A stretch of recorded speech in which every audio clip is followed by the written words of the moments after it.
Hello, I'm Scott Wright, and I teach clarinet at the University of Kentucky. And today we're going to talk a little bit about the technical etude for the 2014 KMEA Kentucky All-State Clarinet Auditions. This etude is taken from the Rose Etude Studies book, and it's number 24, and it's marked Allegro Moderato. So that, right off the bat, tells you it's a bright tempo, but it's not outrageously fast. Again, it's always a good idea to get an idea of what the judges might be evaluating of the criteria that they're looking for when they listen to you play. So I think it's pretty obvious on this one with just a cursory glance that this is an articulation etude. There are a couple tricky fingerings, but we'll go over some ways to make those a little bit easier for you so that they really aren't so tricky at all. But really this is about ability to articulate both on a single note and then on moving patterns. So I think one thing that's really important right now if you want to be successful is that you need to make sure that you work on the articulation. The tongue is a muscle. It can be developed just like your arms or your legs or any other muscle in the body can be developed. If you take your tongue to the gym every day, with doing some exercises, even 5 or 10 minutes, something like that, you will get a faster, more nimble, and clearly defined articulation. So first of all, I'll give you something to just start practicing. I do these little things called tongue bursts, and since this piece is in 3 flats, it's in the key of E flat. Let's work on E flat. So I'm going to play a pattern like this.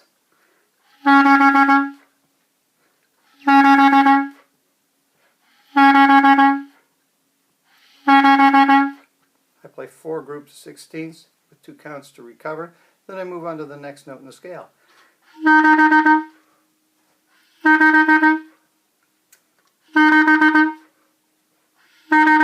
So on and so forth. And I use my metronome and I click that up. And in the course of a 5 or 10 minute session, you can get quite a few repetitions in on the articulation. So we practice not only on stationary notes, but then we try moving patterns. So since we're in the key of E flat, we'll take E flat and do something like this.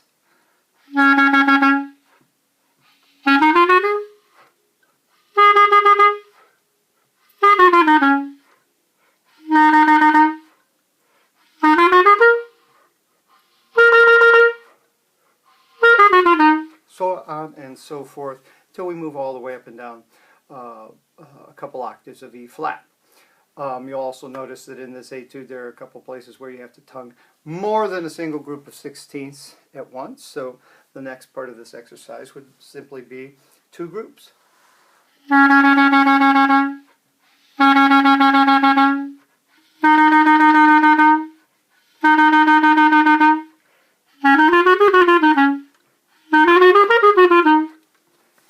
And you work the tongue out, just like you might lift weights with your arms or legs or go running. You work the tongue out, and I guarantee if you do that and you do that for a number of months in a row, you will develop a very quick tongue. And tonguing is a problem amongst young clarinet players, so if you can develop a quick tongue, you'll be way ahead of the game, and it really isn't that difficult. A couple things you're looking for always. You're looking for a good solid embouchure, an unmoving embouchure. You're looking for a lack of motion in the neck and in the chin. Articulation should be just a very, very easy little movement, the tip of the tongue touching the tip of the reed. So see how light you can make this process. Okay, very quickly, a couple spots that are going to cause problems for everybody on this one. And I'm looking specifically at measure number 5, or 6 and 7. You've got this movement down.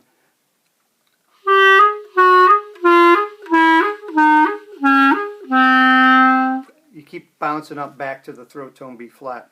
And if you're using the last 2, the F to the B flat,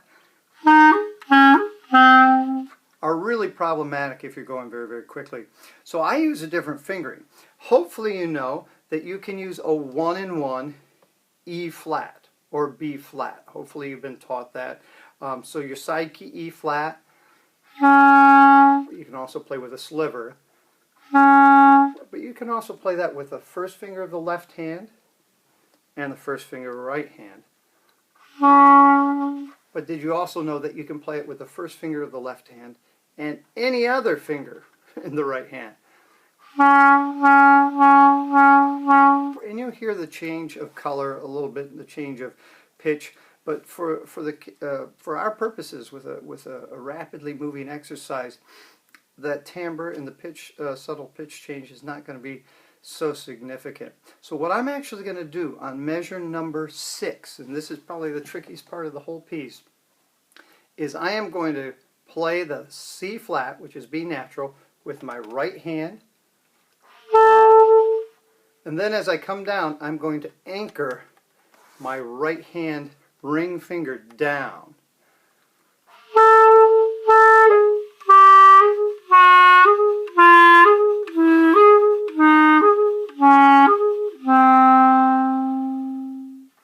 And that is going to make it so easy to play the E flat. Much easier to play than using the side keys or sliver key or anything like that. And when you start going at the rapid tempo, the slight pitch change is certainly not going to be heard. Not heard at all. This is an alternate fingering, and professional clarinet players, we use these things all the time. If we were going to land on an E flat, we might choose this side key, or if we were going to land on an F natural, like we do in measure 7, and hold for a long time, we probably wouldn't have this down. But again, in this context,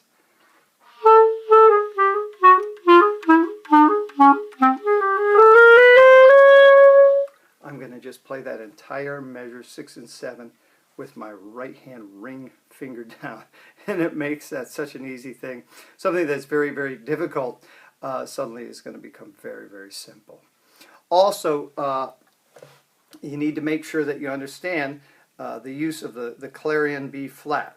So, for instance, measure 18. Take a look at measure 18. You've got F to B flat. F to B flat in the clarion register. And instead of playing F here and then jump into the side key, the right hand bottom trill key, we're just going to play first finger of each hand.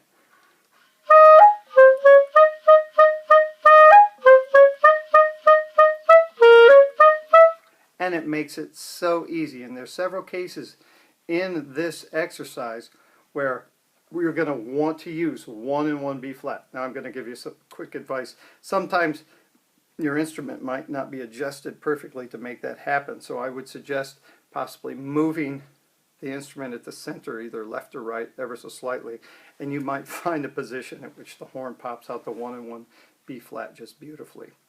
Okay, the next little technical exercise that I'm going to have you take a peek at is measure 20, 19, 20, 18. We've got a little flip-flop going on. So in 18, we've got the 1 and 1 B flat. Now you're going to move to G flat, and I am going to use the second finger of the right hand. Okay, so I'm going to actually flip-flop these fingerings. You're not going to want to use fork G flat. Otherwise, there's no way to get back down for the C natural. So again, measure 18.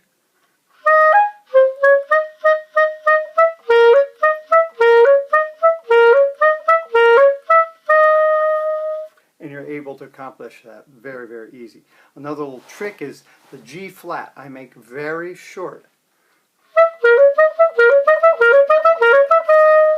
And that gives you just a hint of time, a little bit of space. Think of the G flat as being a 30-second note with a 30-second note rest.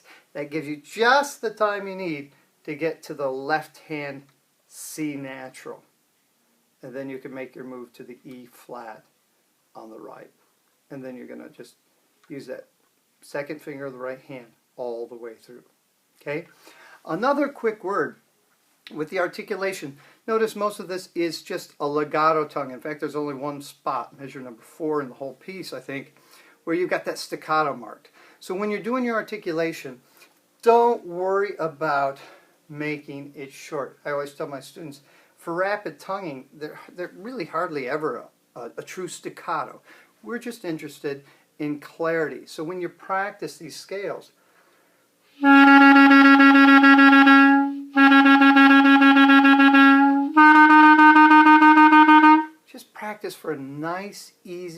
ricochet articulation, a nice light bounce. Don't worry about making, that's going to be an unappealing sound, it's unattractive, and there's really no place in this exercise where that is needed. The next thing we'll talk about is the word Allegro followed by Moderato.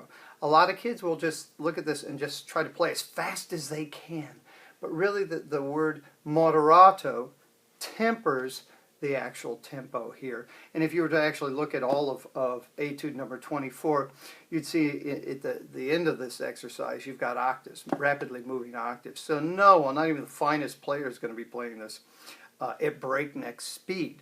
So think of a tempo, I don't know, maybe between 104, 112, and just play a comfortable speed. I guarantee you, if it's clean and clear and precise, and it has good style, then you're going to be fine in this audition. There's nothing worse than hearing someone play a little bit beyond their ability in terms of the tempo and having the whole thing sort of fall down around it. Also, I would caution you, when you practice, try to think of this in two separate pieces. Notice that there's a natural resting point when you hit measure 16 after that little E-flat arpeggio. There's a rest. Try to sort of take a deep breath, regroup at that point, and then plunge on with the second half. It's going to make it a lot easier to perform if you think of it in two smaller pieces as opposed to one big piece. Okay? So let me try this.